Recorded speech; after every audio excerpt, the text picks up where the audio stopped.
Imagine being such an infamous squad of clone commandos that you're the only one to be canonized in the Star Wars universe. This honor is held by Delta Squad, and today I break down every aspect of Delta Squad, including all of the information about them across Legends, Canon, as well as fun facts and minor details that are often missed. However, before we get into this, it's worth establishing the difference between Delta Squad and Canon and Legends. See, they're most famous for their appearance in the Republic Commando game. However, despite this game being their debut in the Star Wars universe, the game is no longer canon, nor are the Clone Commando books that they are also prevalent in. The only canon appearances we have of them are 2 background scenes of the Clone Wars show, as well as some smaller information from source books. That being said, let's get right into what we know about them in canon. As I mentioned before, the canon information for Delta Squad is extremely lacking. Because of this, we know no information about their training or even their early activities during the war. So rather than look at their missions or their training, I want to look at each member of the squad first, because all 4 members have information provided about them in canon.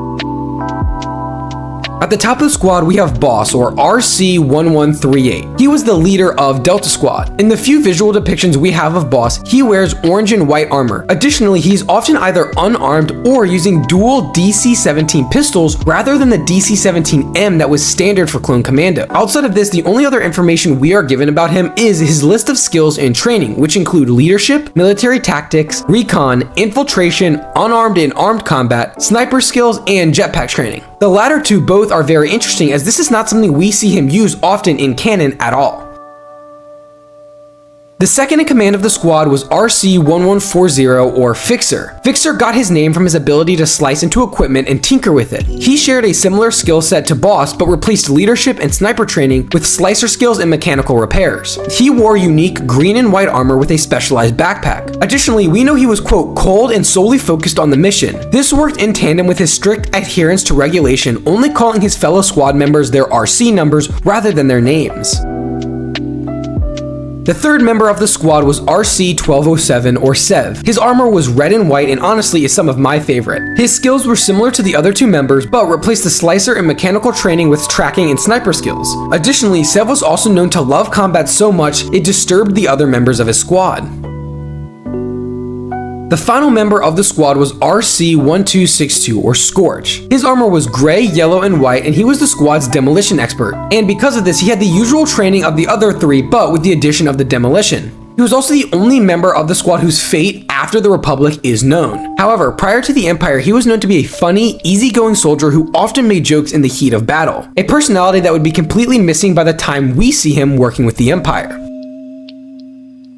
With each member established in canon, it's important to talk about what missions we know Delta Squad went on in canon, and sadly, this information is even more limited than that of the members. The most well-known and earliest known mission of them in canon is to the planet Devaron. This is what we see in the Clone Wars series. Here, they were sent to recover 2 fallen Jedi after an attack at a Jedi temple by Savage Opress. Notably during this mission though, Scorch was frustrated that there was nothing to blow up. After recovering the Jedi, they transported them back to the Jedi temple and seemingly were never seen again, and all of this took place in 20 BBY. However, in the following year, 19 BBY, when Fives is escaping Kamino, the squad is spotted in the background, though not much is known about this other than the fact that they were on Kamino during this time. Outside of these 2 appearances, there are no other confirmed reports of missions or sightings of Delta Squad in canon. However, it's worth noting that in early versions of the complete visual dictionary of Star Wars, Delta Squad is cited as rescuing Chieftain Tarful in canon on Kashyyyk, much like they did in the Republic Commando games that are not canon. However, later versions of this book, specifically the most current version of the book, simply states that he was rescued by a squad of commandos. Now, this does lead to slight confusion as it doesn't confirm Delta Squad was there, but it is a likely assumption that in canon, Delta was deployed to Kashyyyk as well and likely rescued him.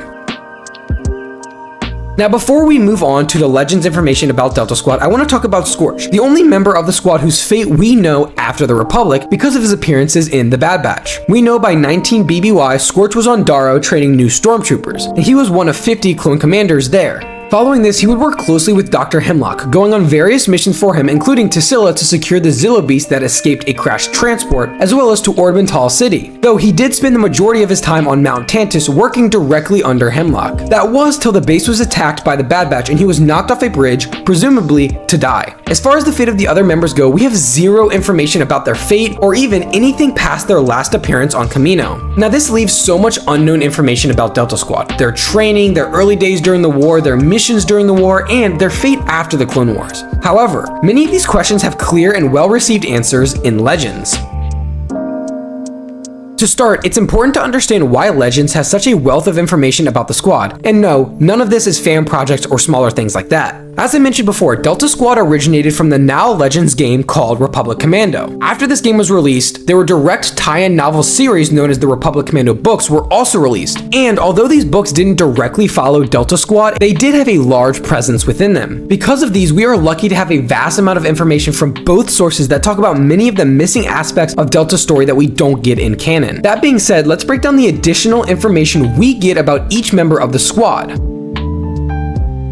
Boss gets a really fascinating personality and story in Legends, and I personally like it a lot. We know that he was one of the most impressive clone commandos, scoring very high on his tests both on paper and in combat training. He was also known to break his instructor's arm during one exercise. Because of all this, he was placed in charge of Delta, and that is how he got his name Boss, though it's worth noting that he was given this name by his squad members rather than taking it on himself. Additionally, we also know that he was actually kind of a soft-spoken clone, mostly only ordering his clones around, though this becomes less prevalent in the books. It still stands for most of his service. Furthermore, he was deeply bonded with his squad members and cared a lot for them, especially he had a very close bond with Sev.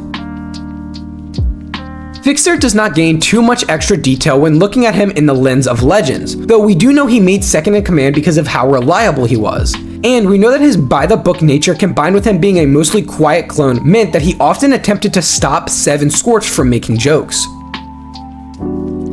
Sev's personality gets expanded greatly in Legends. We learn about how he's not just in love with combat, but he actually finds thrill and deep joy in it, to the point that his squad even considered him to be slightly psychopathic. Additionally, he was always pushing to succeed, as he seems to have a fear of letting down his traitor, Will and Val. While Sev had a close friendship with Boss, he also had a great connection with Scorch, because Sev also liked to make small jokes in battle, though he was known to be extremely grim in his jokes. It's also worth noting that in Legends, we know Sev got his name by taking the last letter of his RC number, 7, and taking the Sev from it. As far as Scorch goes, he honestly does not get much extra information about him in Legends, because the largest aspect of his personality and character is his joking nature, which thankfully is canonized. Though in Legends, one thing Scorch does get is the origins of his name, which come from an accident during a training exercise with his sergeant, where he accidentally took off the eyebrows of both of them. Now that we've again established the members in Legends, let's talk about their early lives and their training. See, the clone commandos of Delta Squad are said to have been some of the first produced. Additionally, they stood out compared to many of the other clone commandos as they were trained by Will and Val. What made their training under him extremely unique was how tough Val was on them, to the point that even other trainers were concerned. He believed that he had to be this way in order to make Delta the best they could be, or else he wasn't doing a proper service to them. During training, each member of Delta Squad excelled in their own ways. Boss in his leadership and test scores, Fixer in his slicing skills, so much so that he actually had to have his terminal removed from his quarters, Scorch in his demo skills despite the accident that got him his name, and Sev in his tracking and marksman skills. Another really cool piece of information we know about Delta Squad in Legends is where they fell in the structure of the entirety of the Republic military. Specifically, we know that they are in the Special Forces Brigade under the 05 Commando Battalion within Arca Company. With all that about Delta Squad being established, it's time to break down their extensive and detailed combat history and missions. Delta Squad's first mission, like many other clones in the Republic, would be the first Battle of Geonosis, though their tasking was very specialized. Their primary objective was to take out the Chief Lieutenant to Poggle the Lesser, Sun Fac. This led the squad into the Geonosian catacombs as they chased Sun Fac, who was finally taken out by Sev. Following the completion of this objective, they were informed that a fellow squad, Theta Squad, had failed in their objective of taking out a droid factory. So Delta was redirected to complete their mission, a task they easily accomplished. They were then tasked with infiltrating a core ship in order to sabotage it and steal the Separatist launch codes from it. They were assisted by Delta 4-2, their LAAT gunship pilot, and after they sabotaged the ship, they were picked up by an LAAT gunship and taken to the Prosecutor, a modified Acclamator class ship. This would mark their final objective on Geonosis, and they completed it successfully. Additionally, they were known for their excellence at the Battle of Geonosis, and because of their success, every other clone commando unit was given the chance to create their own unique armor, as Delta was the first to be allowed to do it as an experiment by the Kaminoans. Following this battle, it was said that they would live out of the Prosecutor for a while before it was deployed to defend trade routes. Delta's deployment during this time is unknown, but when the Prosecutor appeared after a 2-week-long disappearance, Delta was the first team sent to investigate. 367 days after the Battle of Geonosis, Delta Squad was chosen for this mission because of their success on Geonosis, and they quickly arrived in their CR-25 troop carrier, with their primary tasking of finding the flight records of the ship and securing the ship. This mission was not an easy one though. They immediately lost contact with their advisor and discovered that the ship was littered with Trandoshans and mercenaries. Scorch was almost immediately ambushed, incapacitated, and captured, while Sev was also captured and taken for interrogation. Boss and Fixer were actually able to complete the first objective before saving both Sev and Scorch. Together, they were able to clear out the ship of the Trandoshan's threat and destroy the Separatist jamming device on the ship, allowing them to restore connection with their advisor. Unfortunately for them though, the Separatists had sent a Lucrehulk to trade with the Trandoshans. At first, Delta had repelled droid boarding party after droid boarding party, before the Lucrehulk learned of the deaths of all the Trandoshans, so it planned to open fire on the Prosecutor. Delta was actually able to get the turbo batteries of the ship online. Alongside this, Delta's advisor had managed to get the RSA arrestor under Captain Talbot to respond to their call for reinforcements. Together, the two acclimators were able to destroy the Lucrehulk, not only saving the ship, but also Delta, who was being overwhelmed by the droids. Once again, Delta was commended for their success, this time by Mace Windu, and they were told that the data they secured on the ship helped foster a deep relationship between the Republic and the Wookiees later on in the war. Despite their two recent successes, they did not have any downtime to rest, and they were immediately deployed to rescue another commando squad. While aboard the Prosecutor, Delta received a distress beacon of the highest level, a red 0 signal, which meant another commando squad needed immediate extraction. That squad was Omega Squad. So Delta loaded into a stolen Nemoidian vessel and left for the Tyna sector, where Omega was trapped in a damaged freighter with low oxygen, no power, and 3 prisoners. Delta Squad arrived as fast as they could and began their extraction, but they were halted when a Separatist ship jumped into the area. Thankfully, the acclimator, the Fearless, also responded to Omega's distress call and took out the Separatist ship, allowing Delta to finish their rescue, and both commando squads as well as the prisoners loaded onto the Fearless as it headed for Coruscant. Once they arrived on Coruscant, they helped Omega offload the prisoners that they were transporting and return to their barracks. These were known as the Arca Company barracks, and they stayed here till they received their next assignment. Their next assignment came quickly though. Both squads, being Delta and Omega, were assigned to a secret Black Ops mission on Coruscant to root out and destroy a terrorist cell operating on the planet. Together, alongside both of their training instructors and 2 Jedi, the group would work to find the traitors in the Republic, specifically in the logistical center, and then seek out and neutralize all of the threats. This included intense surveillance, recon, and planning to find the trade spot of the terrorists and foil their plans. Now, although all of this took place over a number of days, the final assault is said to have only taken 9 minutes to complete. Once again, Delta had another successful mission, but had very little downtime, as just 6 days after the completion of this mission, they were shipped out again. Their deployment following the operation on Coruscant is one of the lesser known missions of theirs. We know that they were deployed to the planet Skuumaa to prepare for an upcoming Republic assault. During this time, they were said to have sabotaged strategic targets to help make the Republic assault easier, but beyond that, we do not know anything else. Sometime after Skuumaa, their next mission was another fairly unknown mission, and this would be their canon mission to Devaron. Here they recovered 2 fallen Jedi, and not much is known about the recovery other than Scorch being frustrated that there was nothing to blow up. But like I said, not much is known about this mission, nor its circumstances before, during, or after it. Nonetheless, 470 days after the Battle of Geonosis, we got our next detailed mission that Delta would go on, this time to the planet of Mygeeto. Their original mission here was fairly simple. They were once again paving the way for the main Republic forces. This time it was for Bakara and his Galactic Marines. Specifically, they were calling in airstrikes and sabotaging ground targets near the city of Jygat. However, after they completed this mission, they snuck away and helped out their trainer, Val, rob a bank on the planet. Although not directly taking money, they helped him get in and attempted to help him get out. Unfortunately, their trainer became trapped in the ice caves of the planet and they had to leave him behind, returning to Coruscant. The next mission given to Delta was described as perhaps their most important mission, and was classified as so high priority it equaled that of finding Grievous. This mission was tracking down Chief Kaminoan scientist Ko Sai. She was reported missing after the Battle of Kamino, and the Republic could not let her fall into enemy hands. This task was given to General Zey, the head of the Special Operations Brigade, and he handpicked Delta Squad because the Chancellor asked for the best. Little did they know they were not the only ones after the Kaminoan scientist. Cal Scarata, Omega Squad's trainer, and his Null Arcs were chasing chasing her down as well, as they wanted to use her to learn about how to reverse the accelerated aging of the clones. Additionally, the Kaminoans also hired their own mercenaries to track her down. Nonetheless, Delta Squad started on the planet of Ayani, which is where their wild goose hunt began. The reason why this was a wild goose hunt is because Cal was always 1 or 2 steps ahead of them. Delta then went to the planet Aquarius, then to the moon called Neptu. Here they found crucial data that tracked Ko Sai to a number of aquatic worlds in the Outer Rim. It was after they left this moon that they were then followed and engaged by a starfighter, which after taking it down they found out was a pair of bounty hunters that were sent to follow Ko Sai, hired by the Kaminoans. The best piece of information that came from this though was the name of a freighter pilot who was moving cloning materials. Delta tracked the pilot and interrogated him with the help of a Jedi, General Joseph. However, the only useful information they got out of him was where he was taking the supplies. The rest of the information had been scrambled and erased because Cal once again was 1 step ahead of them, once again a fact that Delta did not know about. Nonetheless, they headed for the planet that they got from the pilot, Daruma. After they arrived, they once again were too late. Cal had beat them to it, breached the laboratory underwater, kidnapped the scientist, and blew up the lab. Again, Delta was not aware of any of this or how the lab ended up like it was. So they spent weeks trying to excavate it, only to end up finding no signs of the scientists and only the remains of hired Mandalorian bodyguards. 548 days after the Battle of Geonosis, they were called back to Coruscant by Cal, who gave them the head of Ko Sai. They then took the head to General Zey and covered for Cal. Zey, none the wiser, congratulated them on the job well done and gave them a full day of leave as celebration.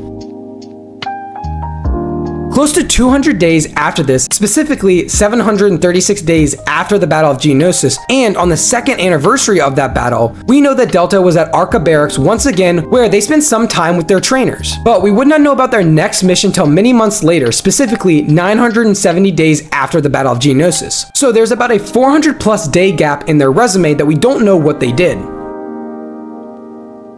However, as I stated before, their next mission would come 970 days after the Battle of Geonosis. This deployment would be to the planet of Haurgab. Delta was not the first forces, but they came as backup to the normal forces and Omega Squad there. They were quickly introduced to the conflict when the base that they were at got attacked by missiles when they were in the mess hall. In response, Delta and Omega mounted into vehicles and, alongside the 81st and 14th Infantry Brigade, they all stormed the missile's origin point and captured and killed a number of rebels. Notably, during this time, Scorch was so mad he unloaded multiple magazines of his DC-17M into these rebels in the middle of the street just to prove a point. The rest of the events during this conflict remain unknown though. Roughly 4 weeks after this, or 997 days after the Battle of Geonosis, Delta Squad would be present at a meeting between General Zey and their trainer Woolen Vao. This meeting was about keeping an eye on Cal for any anti-Republic activity, and while this meeting wasn't super important or crucial to Delta's story, it is good to be able to track their movement and location within the galaxy during their story. This was also their last known position before their final deployment for the Republic. Roughly 1,070 days after the first Battle of Geonosis, Delta would be deployed on their last mission for the Republic as they know it, this time being sent to the planet of Kashyyyk to rescue Chieftain Tarful, who had been captured by Trandoshans. Before we get into the details of this mission, it's important to understand that the following events take place well before what we see in Revenge of the Sith, and I'll make a note about when we get to the point in Revenge of the Sith. So, Delta was inserted close to the camp that they believed Tarful was at, and upon arriving fought through the camp to find Tarful. Along the way, they would free other Wookiees and be diverted to confirm Grievous's presence on the planet. Both of these objectives they succeeded in, before chasing Grievous off the planet and fighting alongside Tarful against a number of Magna Guards. Once again, they succeeded in all of their objectives and Tarful was transported to Coruscant temporarily. However, Delta was not finished on Kashyyyk. They were then sent to another Trandoshan camp, which in reality was a separatist supply depot to prepare for the full-on separatist assault of the planet. Delta was originally only tasked with causing damage to the base, but after a while they were told to shut down the entire base as much as they could. They agreed and continued to work on this before being assisted by an LAAT gunship and leaving the base. By this point, they had been sent Jedi General Tur Munkin to assist them in their operations, personally sent by General Zey. Her first action with Delta was to direct them to an important bridge named Kachiro Bridge, and they were ordered to destroy it. After fighting side by side with the local Wookiees against droids and Trandoshans, Scorch was able to take out the bridge using a borrowed rocket launcher. Now between this mission and their next mission, 13 days would pass. However, the next time we would hear about them would be at the same time the Battle of Coruscant was happening, because Scorch and Sev were listening to the HoloNet about it. During this time, they were waiting to ambush some Trandoshans, and after a conversation with their Jedi General, they ambushed the group of Trandoshans successfully. Once again, their story would pick up 5 days later. Now, the full might of the Republic forces were beginning to arrive, specifically Quinlan Vos and his clone troopers. Additionally, Master Yoda alongside Tarful and the 41st Elite Corps were en route and were about to arrive at the planet. But a Separatist Recusant-class destroyer was taking up position to stop Yoda and his landing parties. Delta Squad swiftly deployed and moved on a Separatist turbo laser battery complex and began to engage the destroyer. Additionally, they were assisted by Vos and his LAAT gunships. However, as the destroyer began to fall, Delta was ordered to extract, but Sev was caught by enemy forces and surrounded and could not get out of there. Sadly for the rest of Delta, they were ordered to leave Sev behind by none other than Yoda himself. Despite some members like Scorch being brought to tears by this thought, the 3 members left Sev behind and boarded their LAAT for extraction. I would like to jump in here and just save everybody some tears. Sev actually was not planned to be killed here. In the original planned sequels for the Republic Commando game, both leading stories that were going to get pitched saw Sev surviving this and beginning as the earliest soldier in the rebellion. So, no need to shed any tears for Sev, he would have been okay in the long run. Now, aboard this LAAT gunship that Delta was on, they were personally thanked by Yoda, who told them that because of their actions, they could establish a forward operations post in preparation for the main battle. Now, this is the same forward operations post and main battle we would see in Revenge of the Sith. And the 3 members were then given further objectives to take out on Kashyyyk, but those objectives are largely unknown. After this, we know nothing about Delta's fate during the final days of the Clone Wars and Order 66. We actually have so much of a gray area, our knowledge of their story would not pick up until some of the earlier days of the Imperial era. Roughly 1,100 days after the Battle of Geonosis, we would once again learn of the details of Delta and their whereabouts. This time they were on the moon of Syntax II in orbit around Coruscant. It was here that they were at the Imperial Army Training Center. A few weeks later, they would be called down to the 501st Legion's headquarters, where all of the clone commandos and ARC troopers would be personally told that they were being reorganized into the Imperial Commando Special Unit by Vader. Their new and sole objective would be hunting down Order 66 survivors, clone deserters, and anyone who sympathized with either of those parties. It was here that all of the clone commandos also lost their RC tag, having them replaced with IC for Imperial Commando. And they also lost their unique squad names like Delta and Omega. And while we don't know what Delta's new name was, we know that Omega Squad's name was Squad 40, so it's likely that Delta Squad got another numerical name. However, the hardest part of all of these events for the 3 members of Delta was that they were receiving a replacement for Sev. Unfortunately though, this is the last we hear of Delta Squad, and their actions under the Empire go unknown, as does their overall fate after this in the entire universe. Delta Squad is one of, if not the best clone commando squad, and now we have broken down every single element of their lives, both in canon and legends, with extra fun facts added on. I hope you all enjoyed, and if you did, make sure to like and subscribe.